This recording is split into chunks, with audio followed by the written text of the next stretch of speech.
Ак Бура дарыясынан бөлүнүп агып келген суунун тазалыгы жан кейтерлик. Таштандыга толуу аккан сууну мындагы Ак Бура 2 айылынын жашоочулары ичишет. Булганган суунун кесепетинен айылдагы жаш балдардын денесине жара чыгып, түрдүү оорулар менен ооругандары бир топ. Иттер агат, эме алып калган иттер, өлүп калган иттер агат. Анан неме кылышат эле, кирдин суулары эме алып түшөт, агып жерде.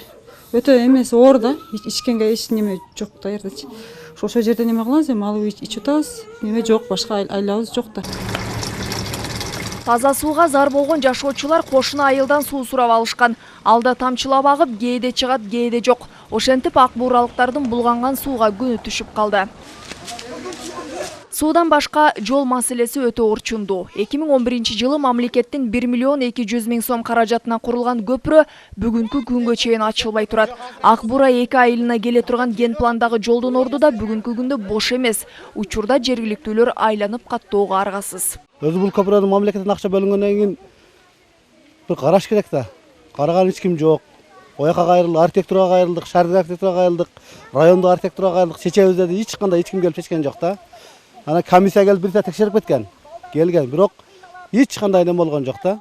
Бул жактыктар шаардын тургундары. Буларга мен эч нерсе деп айта албайм. Бул жактыкын мэрия келип чечип бериш керек. Биз мэрияга бардык, архитектурага бардык, бул жерди чече албадык.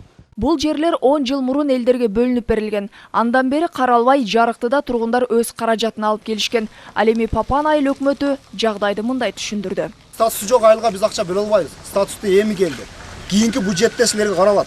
Не проблема болсо айыл башчыга кайрылсаңыздар, айыл башчы мага арыз жазып барса, мен аны сессияга сунуш кылып, сессияда бекитилсе анан кийин бул жакка жардам берет. Жаңы конуштун түптөлгөнүнө 10 жылдын жүзү болду. Бул убакта айыл тургундары жол, суу маселесинен кыйналган аз келгенсип, эч жерде каттоого да алынган эмес. Жергиликтүү жетекчилер бүгүнтөн баштап тургундардын биометрикалык маалыматтарын чогултуп башташаарын айтышат.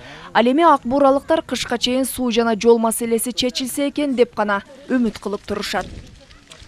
Актилек Гүлжигит кызы Шаршембек Шайымкулов, Коомдук 1 канал, Ош облусу.